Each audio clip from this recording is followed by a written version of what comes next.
masyado kang generous sa ibang tao pero napakakuripot mo sa sarili mo. I'd spend for food, for people. Sige, enjoy, let's have dinner, ganyan. Pero para sa akin, parang kahit Starbucks, hirap ako bumili. As we work hard to get that next thing, the next big thing, let's not forget to be thankful for what we already have. Be thankful and grateful, be contented, but you should not be satisfied. Lord, maraming salamat na kumakain ako ng once a day, pero darating ang panahon, kakain ako ng 3 times a day. Ano yung stand mo naman when it comes to pautang? Good question. Sa akin kasi, Have you ever fought and argue about money? How do you resolve it? How do you counter stress in order for you to feel peace in your life? alam mo, sometimes,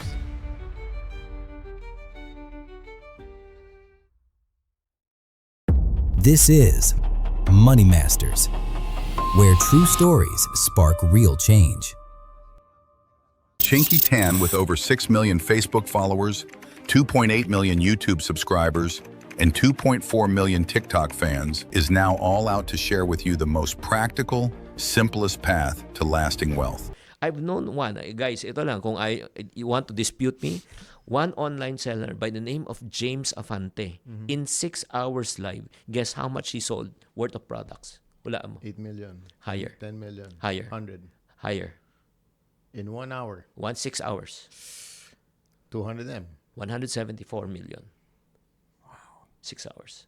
Wow. And ano ka lang nun? Camera Online. ka lang. Yeah. Camera. Yes. So, Boom. Alam nyo na gagawin ko bukas, ha? Pag nakita nyo ako nag-live sale, alam nyo na, ha? O nabebenta ko, hindi ko alam, pero baka payong ko lambo. Basta bukas, kita-kita tayo. siguro balik naman tayo sa'yo. How do you balance naman enjoying life and saving money? Kasi may, ito Good question. Very good torn question. yun eh. Yep. Di ba? Yung mga, ipon. Di ba? Yung mga iba naman, mamamatay ka na, hindi mo ma-enjoy. Tama. So, how do you balance it? That is a very good question. Actually, even I might be still... I'm not saying this is something I've mastered kasi minsan talagang may mga bagay ka na gustong-gusto mo na. But I try to practice talagang patience when I want something. Alam mo yun, delaying gratification, sabi nga. Great. Even if I really want something, gusto ko itong coaching to. Oh my God, di na makatulog. Facebook Marketplace every night. Baka merong magandang deal. Meron akong mabarat dito, di ba? Bigay sa akin less 500K. Kahit na ganyan ako, parang I always look back at my financial capacity and my financial flow. How's it looking for the next year, next 2 years, diba? Do I have my emergency money just in case something happens? It's very important. Galing. But I'd say it's also important to give yourself that pat on the back. Yeah. Psychologically. Tama. Nakakapagod we are living in a very tiring country. Totoo. Nakakapagod. Especially with everything that's happening now, I have to say. No? Nakakapagod tumira sa Pilipinas. Then you go abroad, you see how everything works well. I just came from Singapore Chill lang, no? 3 days ago. Everything works. Yeah. You have a train system. You know what time you're gonna get from Mandaluyong to Makati by the minute. Exactly. I know what time I have to leave the house para umabot ako ng Makati ng 2:30. Kailangan 1:36. Dito unpredictable eh. Dito, hindi. Today, alis ka ng 1:30. Dadating ka ng 2:30. Bukas alis ka ng 1:30. Dadating ka alas 5. That's why it's important also to give yourself a pat on the back. So ako, what I do, I set goals. Yeah. For the year, travel goals. And I try to stick to it. Yeah. Or either a luxury goal that I have, I'll stick to it. Tapos tama na. When I get it, tama na. Hindi yung parang, You nakuha want ko more, na to, bukas, teka, iba naman gusto ko. Yeah. Although that will happen, but I also believe in the people that surround you. Yeah. Mag-surround ka ng mga taong gastador. Oh my God, chances are, in a few months, gastador ka rin. Exactly. Actually, alam mo, very interesting tong sinishare ni Sam. Ito lang, kung gusto niyo ng balance, let me encourage you. Just set a budget. Yan. That's it. Yung parang ang point lang, you don't have to live like a pauper or talagang magpobre ka tapos before you get to enjoy. Kailangan maglagay ka lang ng budget. Lalo na, ito lang, let's talk about sale.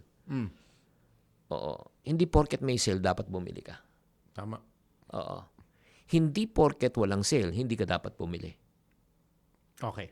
I need you to explain that to me a little bit. Kasi the issue, it's not about the opportunity. The issue is, do you have the capacity? Okay. Kahit na walang sale, kunyari, kahit walang sale, di ba? Like for example, education fee ng anak mo. Wala kang choice. Di ba? Hindi ko enroll ang anak ko hanggat walang sale. Hindi, wala kang choice. Wala kang Iset mo choice. yung budget. Di ba? Once you have the budget, you can buy. Once you have the budget, you can travel. Once you have the budget, you can enjoy. Correct. Pero kahit na may opportunity, 80% off. Pero pag wala kang capacity, wala kang It's budget. not the right time. Exactly. Kaya nga you don't feel guilty. Pareho tayo. I can see myself in you, honestly. Ako rin, Ito, I don't to correct me if I'm wrong. Masyado kang generous sa ibang tao pero napakakuripot mo sa sarili mo. Yes. Pareho tayo. Yes, ganyan. Tingnan mo. I'd spend for food, for people. Sige, enjoy, let's have dinner, ganyan. Pero para sa akin, parang, kahit Starbucks, hirap ako bumili. Nag-iisip ka pa. I'd rather make seryoso ito. To this day, I'd rather make coffee sa bahay. Kakainis. Sayang yung Starbucks. 200 din yun. Oo. Sige, sa bahay lang ako magkakape. Pero pag iba, sige guys, kape. Sige, okay lang. Diba? Ay, nako. Pero let's talk about reality. I mean, say, your life is much more better when you were 19. Do you agree? Yes. But let's not talk only about yung physical things. So what's a non-monetary thing that makes you feel fulfilled? Di ba? I think for me, nothing beats the feeling of non-monetary, making people laugh. Yun pa rin eh. And that's the reason why I do what I do. I've always said this and I still believe it till now that in a day, kahit meron ako isang tao na pa-smile, na patawa, I can go to bed fulfilled. Yeah. And that's something that money cannot buy. Alam mo yung sinasabi mo, actually what you're saying, it's living and fulfilling the purpose that God has given you in your life. As long as you fulfill yung calling ni God and purpose mo, everything follows. I believe in that. Tama. Ang calling and purpose ko nga sa buhay is to teach really people to be financially literate, financially disciplined, and financially responsible. Especially in a country na napaka-hirap. Kasi we don't have that in school. Yeah. We don't learn this in school. Yeah. I wish we did. There's one thing I'm frustrated about. Sana itong mga ganito sinasama sa curriculum Yeah. ng school na parang, okay, how do you actually save? How do you save your money? Yeah. Because yun nga that's why we end up with the mentality na when you graduate, okay, let me spend all my money. Let me make money so I can spend. Yeah. Hindi, imbis na yung gaya na sinabi mo kanina na, let me make money so I can save. So I'll be okay when I'm older. Yeah. I have a decent cash flow. Tayo sa Philippines, baliktad eh. Pero you know what, Sam? Whether we like it or not, lahat tayo, we have poor people problem. True. We have rich people problem. So when you feel, yun nga, you're stressed, I'm saying lahat tayo, we feel that.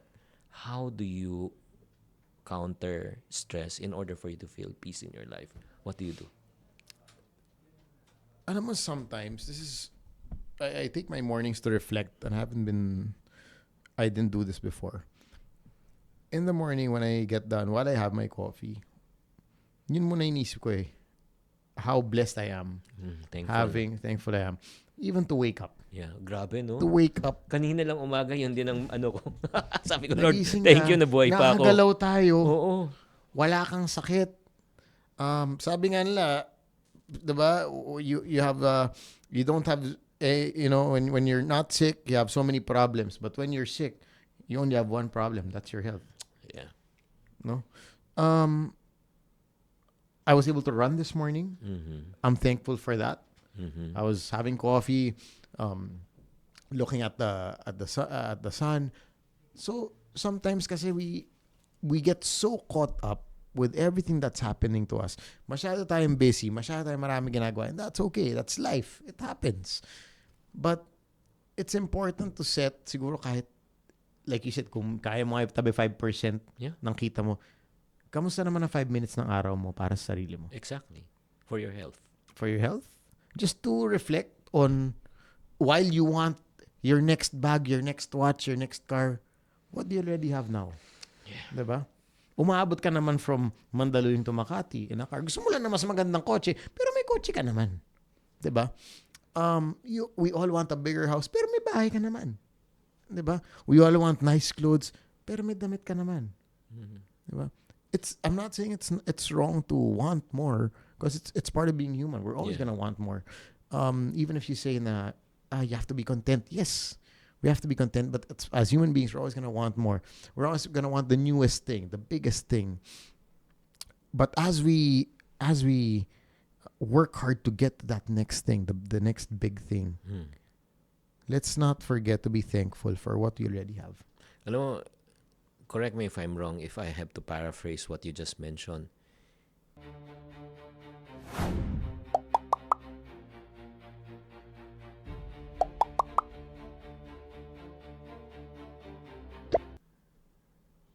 Yung parang you have to be thankful and grateful for what God has given you.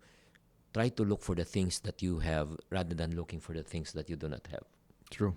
Like for example, Lord, maraming salamat na kumakain ako ng kahit na once a day.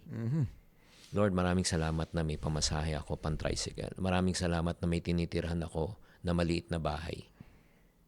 'Di ba? But be thankful and grateful, be contented, but you should not be satisfied.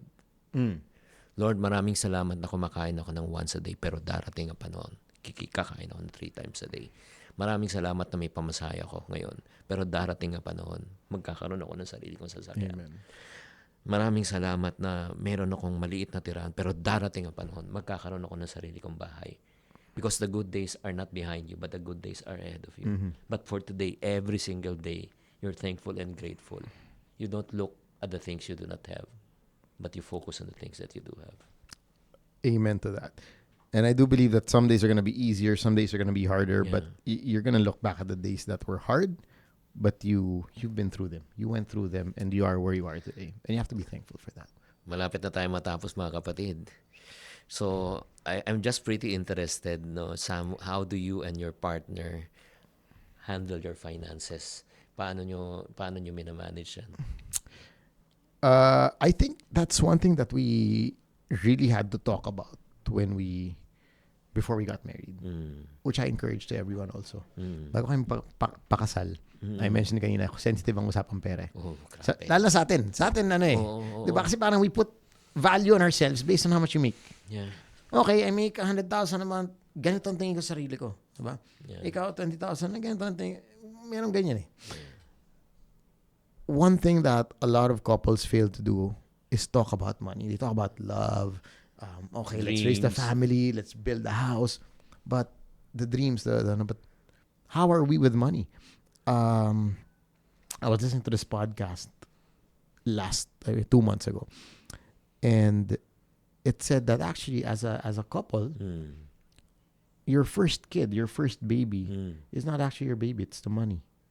Yan ang magiging unang anak nyo. Yan ang una nyong aalagaan, papalakihin, at hindi nyo pwedeng, pag pinabayaan nyo yan, mapabayaan talaga yan. You guys will both suffer from it. So, it's your first kid. So, for me and my wife, we talk about finances, minsan nga too regularly. minsan lunch. Pero pag dinner, may rule kami pag dinner. Wala na usapang wala tayong usapang pera. Tapos na yung araw. Pero pag lunch talagang okay, we want this. Kaya ba to? Is this something that is feasible? Especially in this day and age na, we like I said, we all want to do something. Aside from kaya ba, it's setting a timeline. Yeah. Okay, kaya naman lahat. Pero, do we want this tomorrow? Do we want this next year? Priorities yan. Priorities. You want, sige, gusto mag-Europe. Mag-Europe pa tayo bukas. Mag-Europe pa tayo next year. And I think the communication line has to be open. Yeah. Pag ganyan. Especially with your partner. Yeah, guys, it's very important, especially when you have already a partner or a spouse, no? Every spending decision must be a corporate decision. Why? Yan. Iba kasi yung single eh. You decide on your own. Pero once you're married, it's a corporation already. Yes. Di ba kung may partner ka sa business, hindi ka na pwede mag-decide on your own. Di ba sa business partner nga eh, di ba you discuss. Alangan na sa personal eh, magkahiwalay pa kayo. Di ba? Ito, Sir Chinky, tatanong ko lang, totoo ba na dapat lahat ng income bibigay mo sa asawa? O sa misis. Oo. Well, siguro ang tamang question yan, Sino dapat humawak ng pera? Si Mr. o si Mrs.? Okay. Oh, good question. who holds the money or who decides? Ito lang ang ako, baka mabasa ko pag sinabi ko to. Pero kayo, pwede kayo mag-comment. Oh, yeah. I mean, open discussion. Oh. For me, whoever is more gifted, disciplined, more knowledgeable, he or she should handle the money. Same exact answer. Di ba? Same exact answer. Di ba? Hindi naman sa ano yan eh. O sige, 1 month, ikaw humawak ng budget. 1 month ako. Let's Tignan look at natin. the ending. Oo. Ang galing nun. Diba? Ang galing nun. Kasi, Kung hindi nyo alam kung sino, try Oo. ganda experiment nun. O sige, Oo. eto, latag natin. at saka ano, please Ganda lang, kanina na-mention mo yan, I want to bring that to, to the highlight na hindi bilangan to eh. Because marriage or if not in relationship is not a competition thing. Oh yeah. It's a cooperation thing. It doesn't really matter who brings in the sale, whether the wife or the husband. You as a husband doesn't make you a lesser of a person because you earn less than your wife. As a matter of fact, kung mas malaki nga kinikita ng asawa mo, ng misis mo kaysa sa'yo, magpasalamat ka. Amen. Alam mo bakit? Imagine mo, may asawa ka na may sugar mommy ka pa. Boom! Gusto ko yun! Diba? Di ba? Okay, ako naman parang I really like ako dyan magaling asawa ko. And I have to give it to her. Like I always sinasabi ko rin na I wouldn't be at this point in my career Yeah. as a host kung wala siya. Amen. Pareho rin tayo. She put a I was hosting left and right. Sige, okay. Pero host lang ako ng host. Ang ginawa niya, okay, ano ba plano mo? Hanggang kailan mo gusto mag-host? Yeah. Tinanong niya ako. Sabi ko, ba't mo tinatanong yan? Sabi ko, mag-host ako hanggang sa gusto ko. Hanggang sa kaya ng katawan ko. Sabi ko. Sabi niya, okay. Seryoso ka ba dyan? Sabi ko, yeah. This is my career. This is what I want to do. This is what makes me happy. Sabi niya, okay. If that's the goal, let's create a business model. Yeah. Because now your hosting is your business. Treat it as a business. Don't treat it as a racket. Don't treat yourself as a racket. So she created the whole business structure Grabe. of how, where I should be in 5 years, in 3 years, how my marketing should be, how my tawag dito, pricing should be. May business model, everything. And for me, that was, Grabe. shit, pwede pala yun. Oo. Pwede. Akala ko parang, talent, host lang ako, talent lang ako. Hindi, kailangan ko ba yan? Hindi. If you treat your job, whether you're a writer or whatever, as your career, as your business, if you are your own business, you create a business model for it. Alam mo, grabe, ang daming learning lesson dito. Number 1, ito lang sinasabi ni Sam YG. If you look at what you're doing in terms of micro, Yun. patay ka. Alam mo bakit? The moment you stop working, you stop earning. Diba? The moment you stop hosting, you stop earning. The moment you stop selling, you stop earning. So once you start earning money, you have to look at a macro perspective. Just like, actually, your wife right now is sounding like your mom. Diba? Tinatanong niya. So how can we make this grow? How can we invest this? Para magkaroon ka ng passive income. Even if you stop hosting, may pumapasok pang pera. Exactly. So, is she the one paying for my talent fee? No. But she created a structure in a sense na the business is going and it's growing. It's going and it's growing. So sabi niya, okay, gusto mo mag-host, gusto mo, sige, mag 2-3 events in a day ka. Sige, pero kuha ka ng secretary. Hindi na pwedeng you're also doing the contracts, replying to the emails, fixing your calendar. Hindi na yan. Kasi I want you to focus on the 2 events that you're hosting. Gusto ko 100% bigay mo dyan. If ikaw pa rin nagmamaneho, ikaw pa rin ng yes, it will entail. Save you money. Correct. Correct. Ako naman, as an Indian, hindi! Bakit ba ako secretary? Mahal. Ano mabayad niya? Kaya ko gawin lahat yan. I mean, no. Ganito yan. You're gonna, of course, pay for it for a while, but trust me, give me 6 months. You'll burn out. Yung binabayad mo for your staff, di ba? It will grow times 2. Grabe, ito lang I think I need to really speak to your wife. Naku, maganda yun. No, you know what? Ang sinabi niya perfect yan eh. She's so wise. Sobrang siya matalino. Why? Because, kasi yun yung problema. When we start as a startup entrepreneur, you do everything. Like for example, yung may karinderya ka. Ikaw mamamalengke, ikaw gagayat, ikaw magluluto, ikaw magbebenta, ikaw maglilinis, lahat. Ikaw. So lumalaki ang business mo. 'Di ba? Pero the more, kanyari, iba yung 10 customer, iba yung 100 customers. So, yan. So, ngayon, super pagod ka na. Di ba? Tapos yung pera, Hindi ka lumalaki nga. natutulog. Hindi, not only that. Lumalaki yung yung benta. Dati bumibenta ka lang 2,000, ngayon 10,000 a day. Di ba? Pero wala ka nakikitang pera. Kasi binabalik mo sa business. Ito nagiging problem.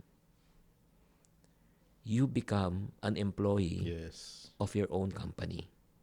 You become an employee of your own career. So, ang galing ng ginawa ng misis mo. Ang tawag namin dyan, first survival stage, next stability stage. Yung third stage, success stage na pag profitable ka na, ang goal mo as the owner is to learn how to do BBT, Which is, buyback time. sobrang totoo niyan. Nawala yung oras mo eh. So, bumili ka ng oras pabalik so that you can productive and make other things. Think of Yes. other opportunities. Yes. Yes. Para ito lang as an entrepreneur, huwag kang matatakot kung magkano ilalabas mo. Ang tanong mo parati, pag naglabas ako, magkano balik? Ako yung old version yan. That was Exactly. my mentality before na parang, bakit ako magda-driver? Bakit ako mag-secretary? Ba't ako mag-hire ng ganito? Kung, ano naman, kaya ko naman gawin lahat. Yeah. Yes, totoo, kaya ko gawin. But I wasn't, I was stuck. Yeah. I was like, You will not grow. yeah, I was just there. Yeah. I was just there. And then in the span of, 3 years, I found myself, okay, wow, I'm actually looking at the bigger picture now. Yeah. Parang, okay, now, like, let's say, how can I grow my hosting internationally? Yes. How can I do more events abroad? Na dati, hindi ko magagawa kasi dati, every 5 minutes, okay, contract nito, yung calendar nito, pakiayos. All to save what? Siguro a few thousand pesos. Yeah, I saved, pero I never really grew. Ito na, last 2 questions lang tayo.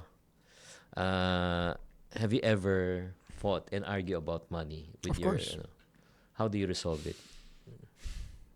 I think when it comes to arguments about money, it's really, eto rin, siya rin na mahilig sa ganito. Siya si Miss Excel. Once again, swerte siguro. Ako. Alam mo, napakapalad mo talaga. Oo nga, exactly. I was You're gonna get so to the- blessed Siya to si Miss have Excel. To have her, believe me.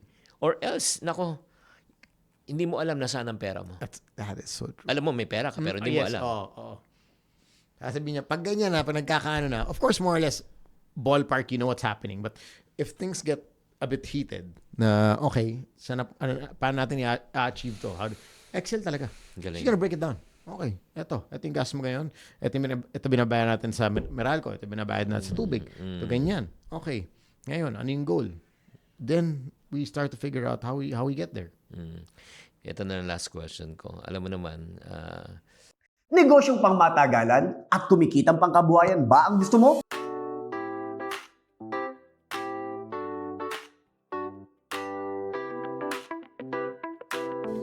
Mag-franchise na sa Rigasco.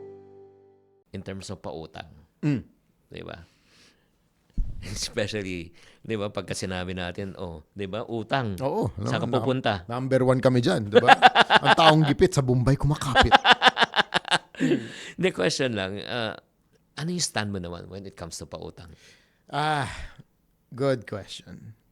Sa akin kasi, I always have this thing at the back of my head that says na lend an amount that you are willing to lose. Ang galing. Parang, sige lang, kaibigan mo, sobrang best friend mo, which happened, the best friend needed money. I lend it, pero ayoko siya maging reason ng pagkasira ng friendship namin. Exactly. Sabi ko, if sabihin ko, meron siya, saan pa naman 100K? Oo. 100K. Oo. Ako, what I always do is, I'll reply, sige, let me look at what I have now, then I'll get back to you. I'll look at my finances and see, ano yung kaya kong ibigay na pagbayaran niya, well and good. Good. I'm happy. Pag hindi na kaya bayaran, Tulong na lang. Oo, tulong na lang. Ito yung amount na hindi tayo, I won't feel bad. Exactly. Kaibigan pa rin, siyempre masakit. Siyempre masakit. Kasi it's your word of honor. And I've always also believed that money, everybody works hard for their money. Yes. Kahit na mayaman na tao yan, sobrang dami lang, malaking bahay, maraming kotse. Wag lang, hindi na siguro yung mga nepo at BPWH, no? Sorry, kailangan ko ipasok yun. Kailangan ko ipasok yun, no? Pero kung pinaghirapan mo pera mo, Oo. no? Blood, sweat, and Iingatan tears. mo eh. Iingatan mo, and that person worked so hard to get Yeah. there. You respect that person's blood, sweat, and tears, not just their money. You Exactly. respect how they hustled to get there, how they worked to get there. So, in the event na hindi mo bayaran yung, let's say, 100, kaya ko payaram 60. I'll lend you 60. And then, if you pay me back, well and good. If not, okay, I'll think of it as okay lang. Yeah. Sige, that's... Actually, pareho tayo ng philosophy, pero yung sagot ko lang medyo a little bit different. Pag sinabi, sige, mag-usap muna kami ng misis ko. Basta may hold, may period mo, hindi man yes or no agad yan eh. Oo. And then, ito yung kasi kagandahan. Like, for example, bumalik, di ba? Mangungutang muli. Naku, di ba? I know what you did last summer. Yan! Naku. Hindi, naalala mo yung pinahiram ko sa yung 60. Paano ko sabihin sa misis ko? Siya yung ano. Baka mag-away pa kami. I hope you understand. Correct. May ano ba? Kasi, May buffer. o kung ikaw lang, hindi. Correct. Naman eh. Correct. Pero hindi. So, I think that, guys, I like that. No, dapat talaga. Para hindi ikaw yung on the line, di ba? Yeah. Kasi I mean, you did your part as a friend. I believe that. You did your part. Now, you also have to understand, kung ikaw naman yung umuutang, you have to understand also, di ba? That when people lend you their money, they're lending you their hard work, they're lending you their blood, sweat, and tears. And you have to honor that. shout out sa mga tao naman na nangungutang. Again, hindi naman to pang we all go through that. No? We all need help at times. Pero ito lang, we just also need to be considerate. Huwag mo sabihin na, ang yaman-yaman mo, barya lang yan eh. Exactly. Don't ever say that, please. Kasi para sa kanila, kahit the reason why na guminhawa ang buhay nila because of that mindset and philosophy. It's not an amount of money. Yeah. It's amount of yung principle yung ano ba, yung pinaghirapan nila eh. Kaya nga ito yung weird part eh. Yung mga bilyonaryo, yung pa yung parating tumatawad. Oh, yeah. They're the most frugal people. Kakabili ko lang ng sasakyan eh. Tumawad nga ako eh.